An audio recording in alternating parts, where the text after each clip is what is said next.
This is Tim Bryce with my column entitled Drawing the Lines. The showdown last month in Nevada between rancher Clive Bundy and the Bureau of Land Management, or BLM, was a genuine flashpoint in our history. On the one side was the federal government as represented by the BLM, and on the other was Bundy, joined by fellow ranchers and supporters who have had enough of government intervention in their lives. The BLM was heavily armed, the Bundy side not so much, but firearms were present and sharpshooters placed in strategic positions. Neither side wanted to pull the trigger, and fortunately it ended peacefully, but it could have easily turned ugly. The government finally backed off, fearing another Ruby Ridge or Waco siege, which was a public relations nightmare for the government. Regardless of which side you supported, the Nevada showdown ultimately teaches us this is a situation likely to be replicated in other government-related confrontations. We saw signs of this emerging during last year's government shutdown, whereby federal parks were closed to the public, including the National World War II Memorial in Washington, D.C. This did not sit well with veterans who defiantly tore down barriers in order to visit the memorial.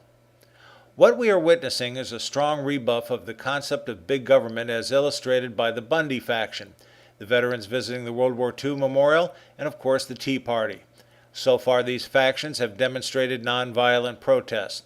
The fear, though, is that an armed confrontation will occur and a gun will be discharged, thereby triggering another shot heard round the world, which will be just as significant as the one fired in the Battle of Bunker Hill in 1775.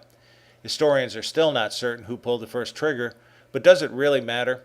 People of opposite ideologues were killed. The same is true today. The difference is the government is not simply facing some religious zealots with foreign attachments. All are portrayed as hard-working, God-fearing patriots who possess a deep-seated belief in the United States Constitution. To illustrate, before facing the BLM in Nevada, the Bundy contingency stopped to pray for divine guidance and carried the stars and stripes into the fray. The patriots simply believe the federal government has become too big and invasive in the lives of the citizens. Consequently, they are frustrated and feel bound not to tolerate it any longer. Now, using the Nevada showdown as a template, other groups are willing to go face-to-face with the federal government, including the state of Texas and the Oklahoma militia, who is warning the BLM not to use similar tactics in their states. The biggest concern, though, is whether someone from either side will pull the trigger and cause a bloodbath, thereby providing a catalyst for armed insurrection. Interestingly, media coverage of the Nevada showdown was spotty at best. Whereas the mainstream media tended to ignore the standoff, Fox News seemed to be the only television network covering it. In response to the incident, MSNBC described the Bundy group as insurgents, and Senator Harry Reid of Nevada verbally chastised the Bundy group as domestic terrorists, thereby implanting another wedge between left and right. Now the senator's credibility has come under scrutiny as to his role in the use of the BLM land. Whichever side you believe, it is immaterial. More importantly, we will likely face another flashpoint between the federal government and its citizens in the not-too-distant future.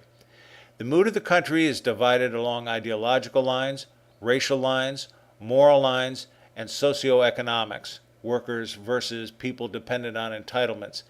As such, it is the perfect set of circumstances to set off another Bunker Hill, or Bunkerville, Nevada, if you will.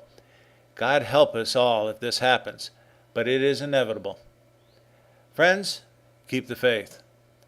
This is Tim Bryce in Palm Harbor, Florida. Follow me on the internet at timbryce.com.